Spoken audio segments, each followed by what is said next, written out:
Esse aqui é o curso de recuperação de informação inteligente da Escola de Verão. Tá? Eu sou professor, meu nome é Marcos André Gonçalves. Alguns avisos antes, tá? Tem uma lista de presença circulando aí. Ela é muito importante, principalmente para quem for pedir crédito e tudo mais, para comprovar a presença. Tá? Queria só ter uma ideia mais ou menos do background da turma. Quem que é do DCC? A maior parte. Quem é que é de fora de BH? Tem bastante gente. Então tá bom. Bom, como eu falei, esse é o curso de recuperação de informação inteligente. A ideia aqui, gente, é ter uma conversa informal, tá? Ou seja, mesmo que vocês tenham algum background, eu nunca tenho ouvido falar nada de recuperação de informação, como é que funcionam as máquinas de busca e tudo mais. O curso está organizado assim, ele tem 3 módulos, tá? O primeiro módulo é uma introdução às noções de recuperação de informação, modelo vetorial, como é a representação de documentos, tá? Ou seja, o funcionamento básico de uma máquina de busca, principalmente no ambiente da web. Tá? Concluído esse módulo, a gente vai para falar de classificação automática de documentos, como é que a gente automaticamente gera algoritmos que podem, dado um novo documento, dizer a qual classe ele pertence. Por exemplo, a classe pode ser desde uma classe relacionada ao tópico, por exemplo, se o documento é de esportes ou se ele é de política, por aí vai. Como pode servir para várias coisas. Por exemplo, dizer se um documento é spam ou não spam. Dizer se uma edição de um documento na Wikipedia é vandalismo ou não é vandalismo. Então, as aplicações desse tipo de tecnologia são inúmeras. Tá? E o que a gente vai estar discutindo são os vários algoritmos de aprendizado de máquina que servem para fazer esse tipo de classificação automática. E esses algoritmos são aplicados, como eu falei, em várias situações. E aí, o último módulo, a gente vai descrever alguns projetos de pesquisa desenvolvidos nos laboratórios de banco de dados e do Latim, principalmente sobre a minha orientação, alunos de mestrado e doutorado, que usam vários dos conceitos que a gente vai estar aprendendo aqui. Beleza, gente. Então, já introduzi isso aqui, primeiro módulo. Tá? A gente vai entender, então, o funcionamento básico de uma máquina de busca na web e as tecnologias que tem por trás. Tá? Então, basicamente, os tópicos cobertos são modelos de RI. Tá? O que é um modelo? O modelo, para quem, vocês são provavelmente de computação, o modelo é uma abstração. Como é que a gente representa os principais conceitos do sistema que a gente quer construir em modelos que são computacionalmente factíveis que você pode operar. Tá? Quem já fez banco de dados, por exemplo, já ouviu falar de modelo, a entidade de relacionamento, modelo relacional, que são maneiras de você representar, por exemplo, entidades e relacionamentos no mundo real. Mesma coisa para o sistema de recuperação de informação, a máquina de busca. Ele tem que representar, de alguma forma, os principais conceitos. No caso, seriam os documentos e as consultas dos usuários. E aí, a partir desses modelos, fazerem operações. Operações que servem, por exemplo, para você recuperar os documentos ou ranquear os documentos de tal maneira que, provavelmente, de acordo com o modelo, você vai estar ranqueando os melhores documentos no topo do ranking, por exemplo, no topo da primeira página do Google, e os documentos que não são tão relevantes para consulta vão estar ranqueados na parte de baixo desse ranking. Tá? E aí a gente vai falar um pouco da implementação propriamente dita, dos 3 principais componentes de uma máquina de busca, que envolve a coleta das páginas. Pode parecer que é uma tarefa muito simples, mas dá uma trabalheira desgraçada, a gente vai ver por quê. Na verdade, a gente está construindo uma nova máquina de busca aqui no departamento, e um novo coletor, e esse coletor está sendo implementado faz 2 anos e meio. Tá? É um negócio que dá um trabalho desgraçado, vocês vão ver por quê.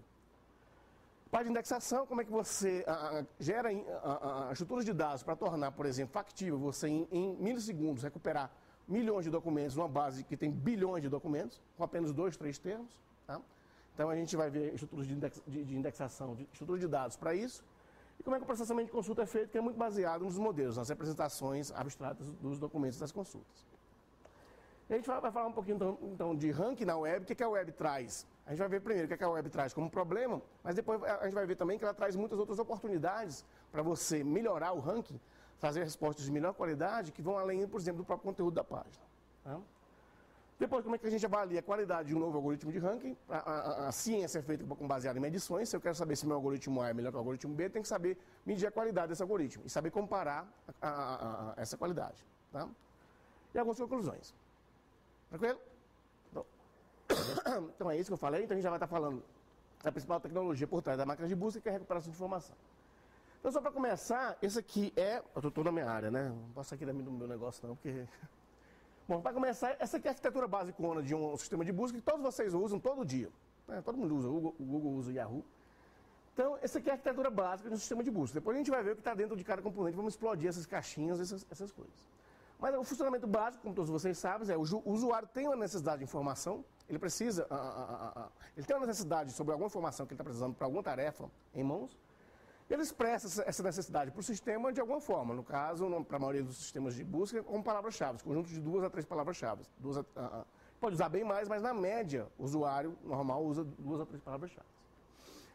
Então, o sistema de busca vai na base de dados de documentos, por exemplo, onde você tem bilhões de páginas da web, por exemplo, e tenta recuperar as respostas que são mais relevantes para aquela consulta. Ou seja, ele tenta ordenar as respostas de acordo com a relevância que ele percebe daquele documento para aquela consulta.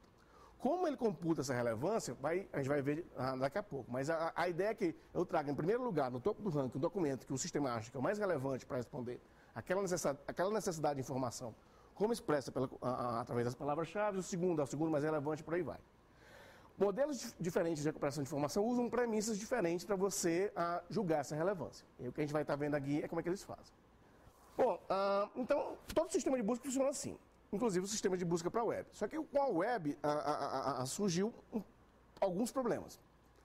Primeiro, quer dizer, esses sistemas eram usados em, por exemplo, CDs, bibliotecas, quem ainda vai na biblioteca, ninguém mais vai, eu sei que todo mundo vai hoje na web, mas quem vai na biblioteca já viu que tem aqueles sistemas de catálogo, que você pode fazer busca. Eles são usados desde a década de 60. Tá? Só que com o surgimento da web, principalmente porque a web, o core dela é textual, surgiu a ideia de utilizar esses sistemas de busca para você separar o joio do trigo. A web é extremamente enorme, como a gente sabe. E é justamente esse o problema dela. Tá? Ela é grande demais. Isso traz dois problemas principais. Escalabilidade. Eu preciso ter um sistema que escale para bilhões de páginas, tá? Consiga responder em milissegundos uma consulta de 2, 3 palavras-chave em uma base de bilhões de documentos, faça isso de forma rápida. Não adianta eu ficar lá 5 segundos esperando e ninguém tem paciência. E fazer isso de tal forma que eu consiga atender milhões de pessoas ao mesmo tempo. Tá? Então, a escalabilidade, a web trouxe esse problema do tamanho dela. E o outro problema, que todos vocês sabem também, que usam as máquinas de busca, que usam a web, que a web tem muita coisa boa, mas também tem muita coisa ruim, tem muito lixo. Então, o problema é como é que eu separo o joio do trigo. Tá? Então, esses são os desafios que a web trouxe para as máquinas de busca, para as tecnologias de máquina de busca. Necessidade de eficiência, então você tem bases com bilhões de documentos, literalmente, bilhões de documentos, tá? Petabytes de dados, nem sei se você peta mais, não sei nem que nome dá mais para essa quantidade de dados que você tem. Muitos usuários, milhões de usuários executando consultas ao mesmo tempo. E eu tenho que ser capaz de responder com a mesma qualidade para todos esses usuários, com o mesmo tempo de resposta. Então é um problema de escala muito grande. Tá?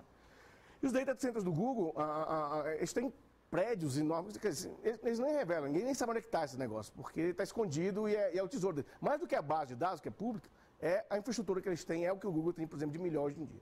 Tá? Ninguém consegue fazer uma máquina de busca e competir com eles, porque ninguém vai conseguir construir a infraestrutura que eles têm.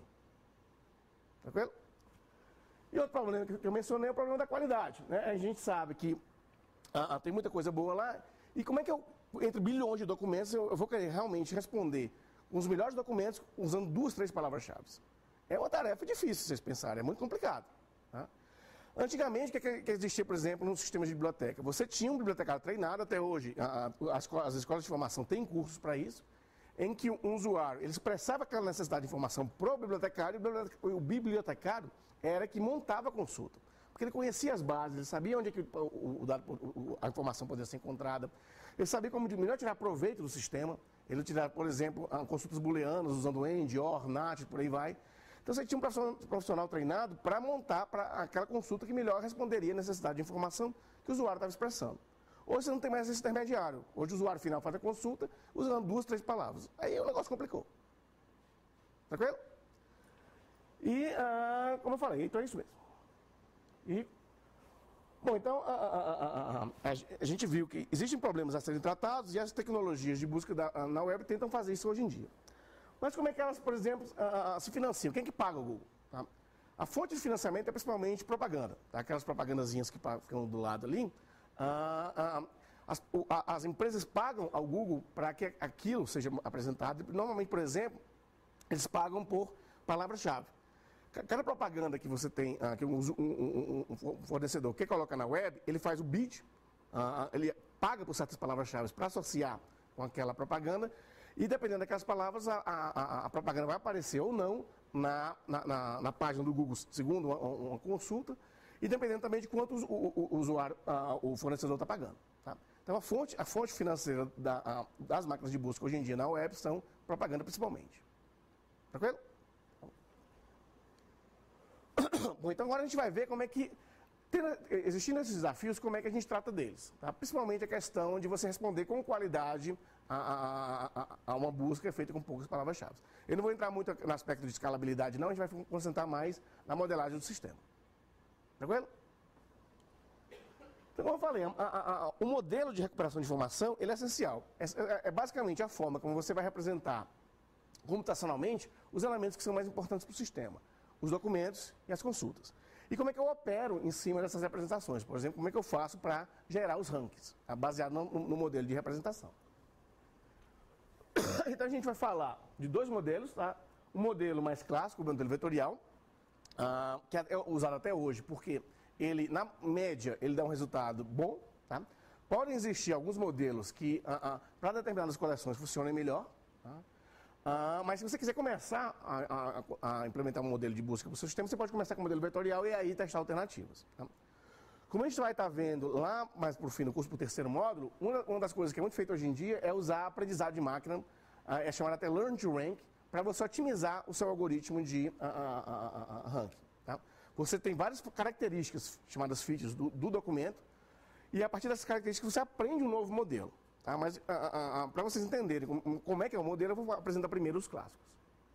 Tranquilo? Então, o clássico, o modelo vetorial, e o modelo baseado em linguagem, que é uma proposta também que usa a questão de probabilidade de relevância de um documento para uma determinada consulta. Beleza? Então,